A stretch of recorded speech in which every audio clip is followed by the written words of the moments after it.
Mokuyu, Motumbá, Colofé, Axé, Saravá, salve, salve. Eu vou fazer a vocês a mesma pergunta que eu fiz aos meus filhos e filhas de santo. Por que abrir com esta saudação? Porque nós fazemos questão de falar Mokuyu, Motumbá, Colofé, Axé, Saravá e salve, salve. Porque nós entendemos que as religiões afro-brasileiras, elas são diversas. Elas têm várias linguagens. E estas linguagens manifestam em diferentes proporções a espiritualidade, voltada para uma cultura mais ou menos africana e indígena.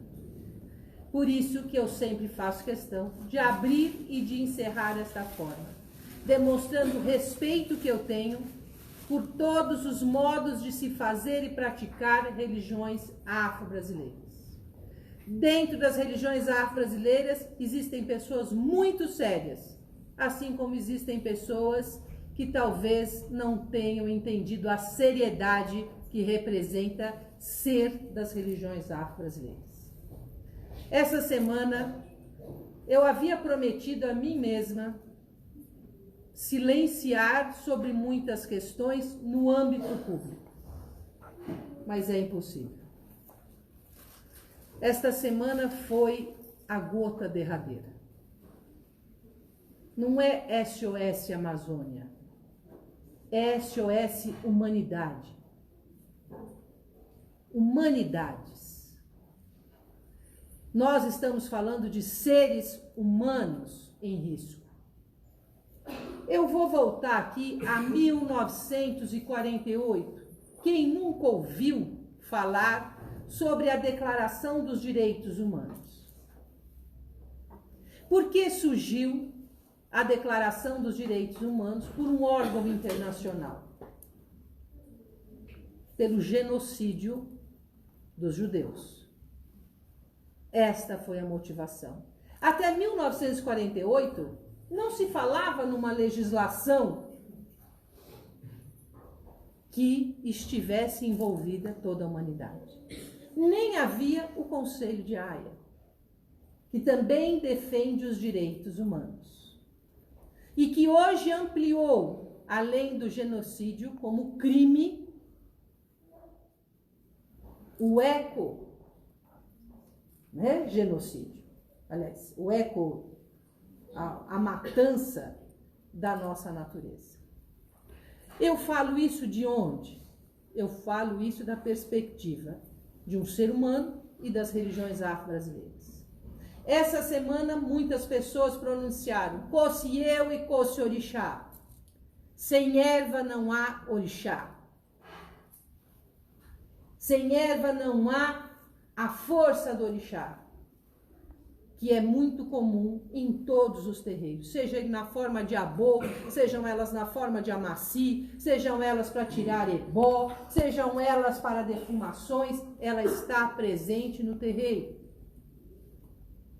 Então eu me pergunto, nós das religiões afro-brasileiras, que temos como premissa que a força do orixá, do inquice e do vodum, sejam nas umbandas, encantarias e candomblés, estão na natureza, eu fico com uma grande interrogação. Como eu posso silenciar?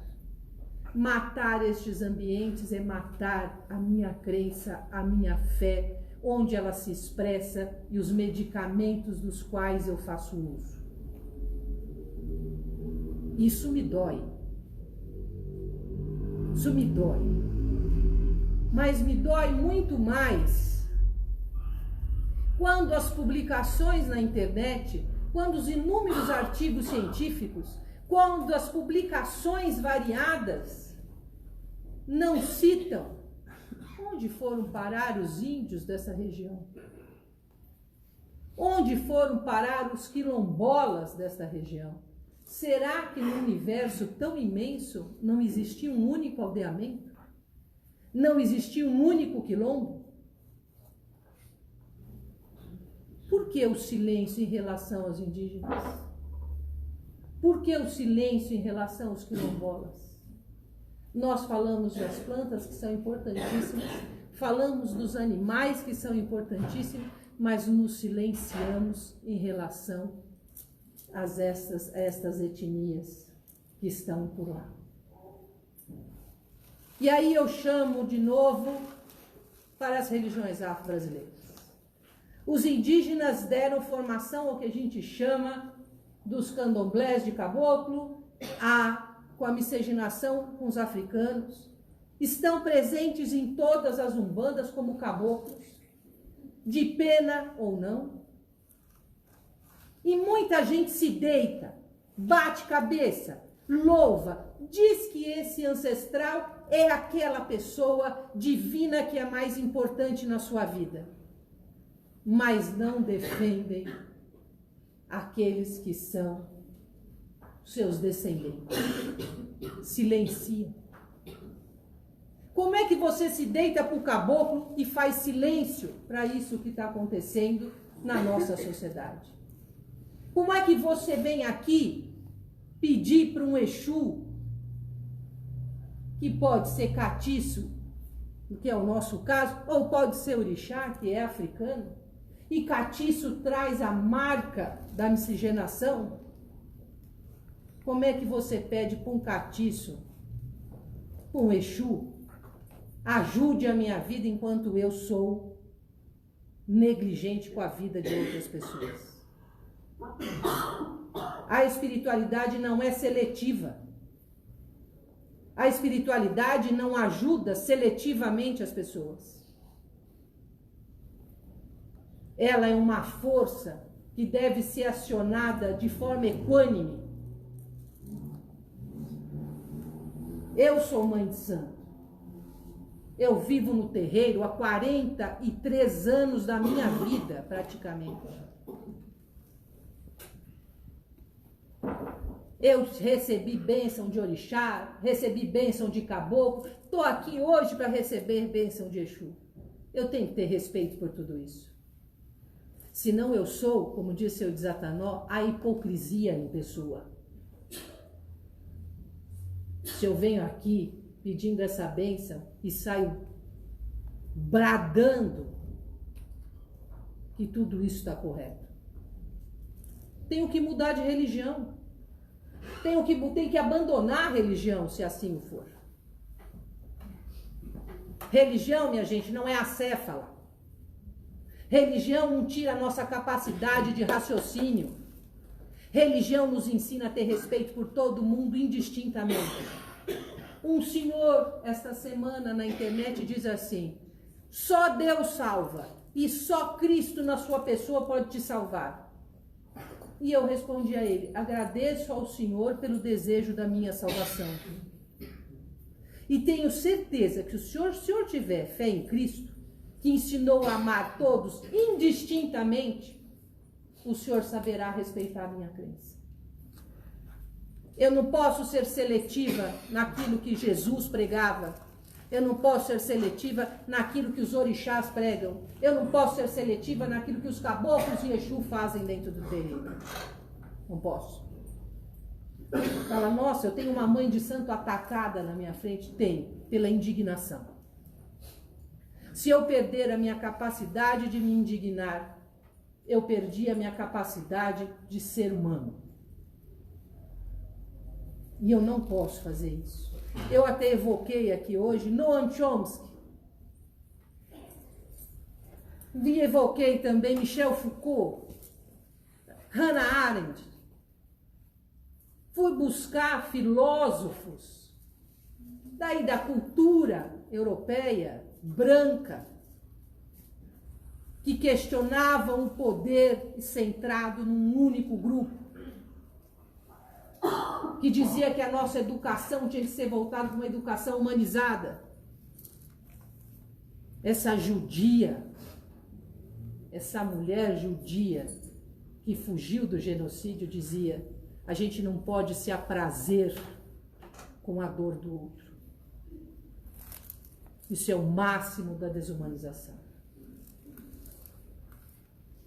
Eu sinto muito. Eu sei que todos aqui vieram por um dia muito feliz com o seu Desatanó. Eu também. Porque isso é antídoto para a tristeza que está no mundo. Isso é remédio para as nossas angústias e desesperanças.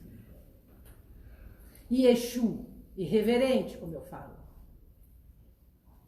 aquele que é revolucionário por princípio,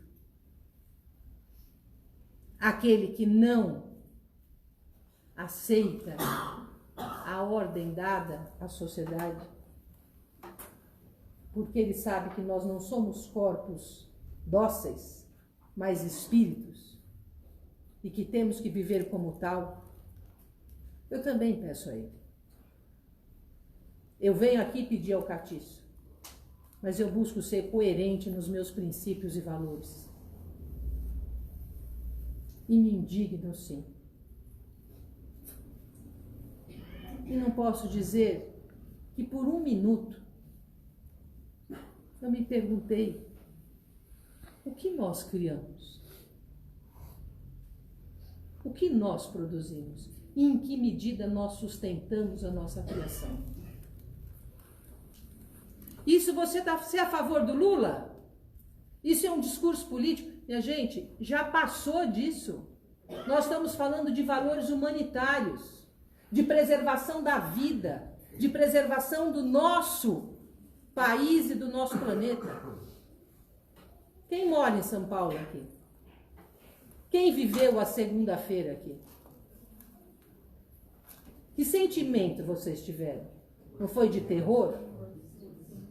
De impotência? Mas vocês não são impotentes. Vocês são capazes, sim, de produzir melhoras, e as melhoras começam em nós. E mais uma vez eu vou voltar.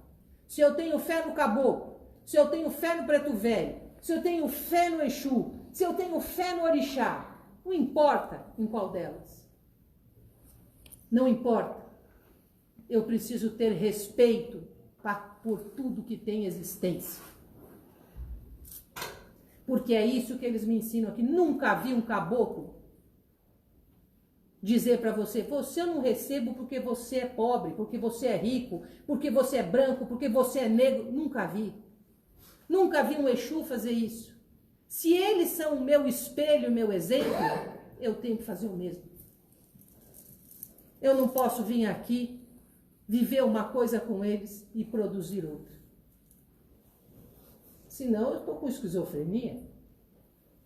Eu venho para o terreiro, faço uma coisa e vou para o mundo, faço outra. O Gerson, ó, já se foi, gente. Quem é da minha idade, lembra da lei do Gerson, lembra? Vamos dar um jeitinho? Vamos nos sensibilizar com a vida das outras pessoas? Hoje conversava com meus filhos e falava assim, não, mas por que se eu estou lá com um ladrão, ele faz isso? A gente não pode ter uma criminalização da miséria. A miséria não é crime. Aí eu volto na década de 80 e o crime do colarinho branco? Ele não existe?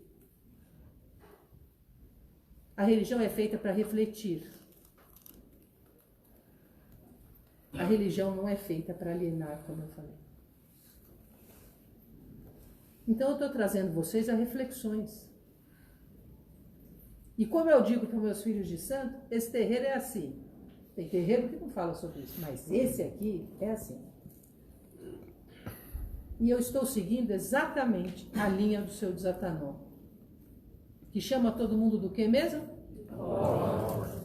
E diz que a vida de todo mundo é o quê? Amém. Então, minha gente, nós precisamos refletir. Se vocês vêm atrás dele e ele fala isso, é porque tem alguma coisa que não é coerente. E desculpe a fala desabafo, mas eu, dentro da minha branquitude, nessa vida, porque se eu acredito em caboclo, preto velho e criança, eu acredito que existe vida depois da morte. E eu acredito que a nossa religião é reencarnacionista. E não obrigatoriamente eu vou sempre nascer branca, de classe média. Se não é por crença nesta teoria que eu estou falando, para fazer isso de forma solidária, façam isso por egoísmo, porque na próxima vida você pode estar nessa condição. Na próxima vida você pode estar no aldeamento cercado pelo fogo. Se nós acreditamos em reencarnação, nós precisamos pensar sobre isso.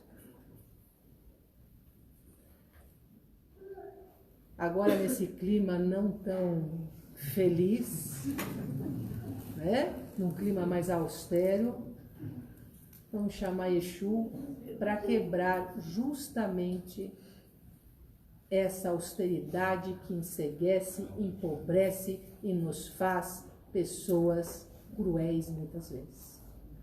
Mokuyu, Motumbá, Colofé. Esqueci, gente, eu estava esquecendo de novo. Hoje chegou a nossa camisetinha.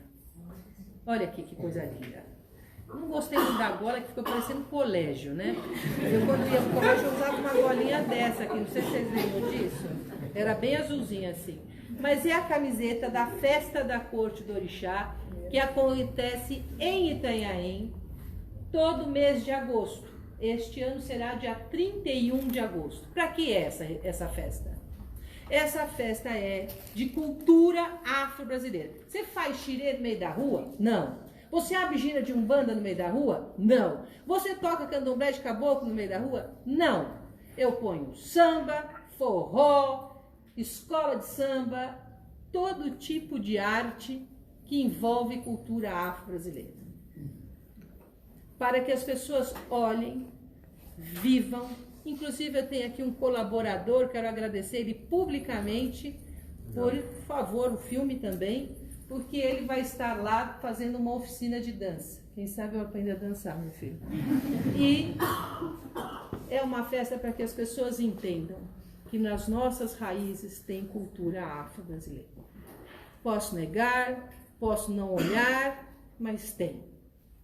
Eu posso até dar uma embancrecida nela com um MPB assim, mas está lá embutido. E essa camiseta vai ser vendida para as pessoas que desejarem, que é a marca da nossa festa. Está disponível a todos e todas as pessoas. E eu repito, aqui é assim. E tem gente que vai gostar, tem gente que não vai gostar, mas faz parte da dinâmica do nosso terreiro. A Ordem Iniciática do Cruzeiro Divino, da qual eu sou dirigente, sucessora de Pai Ribas, sempre foi e será assim. É uma marca nossa, a reflexão e a ponderação sobre a nossa vida. Isso pra gente é iniciação, não o isolamento e a indiferença pelo outro. Mokuyu, Motumbá, Colofé, Axé, Saravá, salve, salve!